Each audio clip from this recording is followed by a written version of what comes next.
The Bible is a true secret.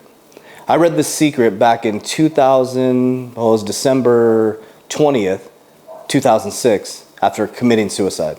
Now, why do I say committing suicide? John Vasquez died, and JV was birthed, who you're sitting in front of today. Now, JV is very different from the 17-year-ago JV who read the book The Secret by Rhonda Byrne, which radically transformed my life. But The Secret is truly the Bible.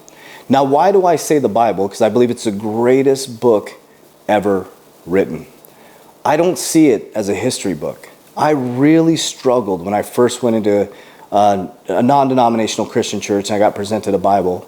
I went through a journey to kind of get there over about, from suicide, went through Buddhism. They weren't showing me weren't giving me what I was asking for, and that was the key. They didn't have the answer for me, so I learned that through wisdom. Then I go into a non-denominational Christian church and presented a Bible. And I was around these Christian men who were memorizing Bible verses, and they were so good at memorizing the Bible verses and speaking and praying over other people. But I didn't see a reflection in them what I wanted to see within my own family and my own life. It was interesting. And I started to try to read the Bible, and it was so confusing, and it was so convoluted, and it was so deep, and it was just so hard to understand. So I put the Bible down for just a moment, and I started to do some deep spiritual work. I started to tap in and tune in to my own authenticity. I started to develop gratitude, massive amounts of gratitude, and I started to get very consistent with these activities. I also started to develop unconditional love for other people. I started to see people as a mere reflection of me, and if I didn't like somebody in somebody else, I started to work on it myself.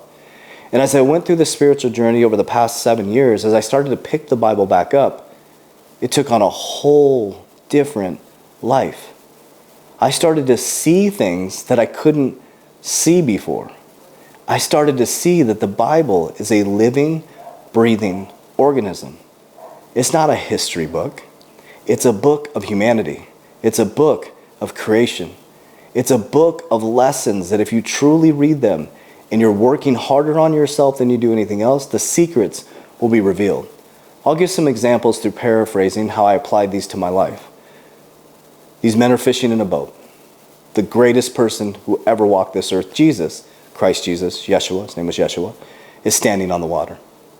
They're casting their nets to the left. They're not catching anything. But what do they always say? We use 10% of our brain, right? Have you heard that before? We use 10% of our brain. Comment down below if you've heard that. We only use 10% of our brain. Well, the 10% is the left hemisphere of your brain. That's facts, figures, numbers, logic, lust, excessiveness. And Jesus is standing over there on the water, above consciousness, higher consciousness, wisdom.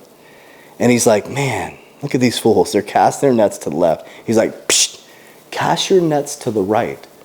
They're in the same ocean or same lake. I don't know if they're in an ocean or a lake. They cast their nets right over to this little boat on the other side, but all of a sudden they catch abundance of fish. They're in the same water.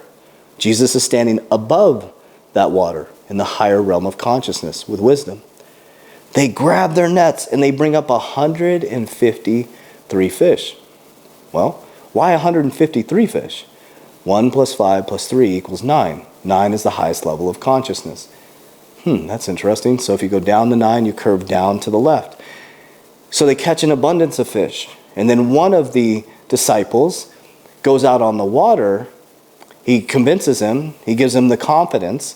And when he hits the water, he starts to get fearful. He goes into lower energy centers of his body, and he starts to sink. Ye of little faith. Then I heard the story of Moses, and I reread the story again, and I'm paraphrasing. But Moses goes to a burning bush, which is an acacia bush. A burning bush. Does that have any significance? You can dive into that. Then he goes up into the right of the mountain. Wait, Jesus said, cast your nets to the right. Moses went up into the right. He went up and he got very close to God. Somebody said he saw his back. He saw God pretty much face to face. The first thing that he does when he sees God is, what does he do? Just like we do when someone gives us a compliment. We show him all our iniquities. I have a speech impediment. I got a limp. Same shit we do. Same stuff we do right now. When someone gives me a compliment, oh, you're looking leaner. I got some chunk here. Instead of accepting the compliment, we point out our iniquities. That's the left hemisphere of the brain. And God says to Moses, nah, we're not playing this game. He's like, you're going to go free. You're going to say this? I'm going to show you how powerful you are, Moses. And he goes, you're going to go free the slave. What? I'm going to go free the slaves? Like, yep. And he goes, who do I tell him sent me? Probably, going back at God. And God's like, tell him the great I am sent you. That I am. What do you think about that for just a moment? Whatever you put behind the words I am becomes your truth. Jesus told us to cast our nets to the right, which is right hemisphere of the brain. It moves us from facts, figures, numbers, logic, to intuition, creation, to bringing things into 3D form.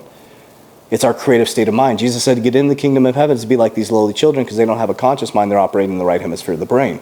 Interesting, right? Once again. Moses goes up into the right. And he tells him he's the great I am. He goes to the slaves, tells them the great I am sent them. They all drop their stuff because they could feel it. Like, whoa, that's confidence. Okay. He has a staff. Well, their snake became a staff. That's interesting. His snake became a staff. His spine was straight. He mastered the Kundalini. He goes to the Red Sea.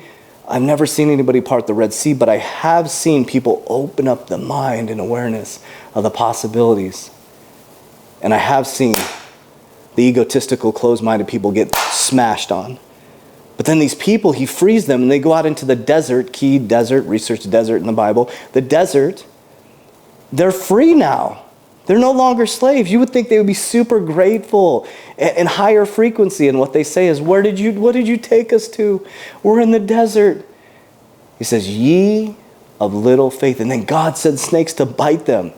I haven't seen snakes come from the sky, but I have seen within the physical world when I have little faith.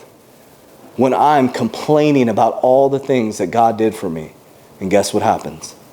Everything starts happening to me. So I don't know. Then he tells them to take the snake and bronze it and put it on the cross and face your problems. It's you. So, it is the greatest book ever written. And I know why I struggled to understand it before. Because I was living for the world. I was looking for an answer with these men, these biblical men who memorized Bible verses, who weren't living the truth, who weren't protecting their family, who weren't being divine masculine men. They were more worried about playing poker with their buddies and their favorite football and sports team, when I was worried about becoming a better man. So when I put the book down, the book refound me when I was ready. So my encouragement in this is, you don't have to read the Bible. It's a great book. What you have to do is realize that the Bible is in you. And when you realize that the Bible is encoded in your DNA, and that it's the greatest owner's manual ever written for a human being, you'll start to see it take a completely different light. You'll drop the religion and you'll understand the relationship that Jesus Christ wants with you. Christ Jesus, Yeshua. And you'll understand that right now as you sit, you can build a relationship with God. There's nothing wrong with going to a church. But there is something wrong thinking with you don't have a direct connection to the source. Because the book that I read tells me so.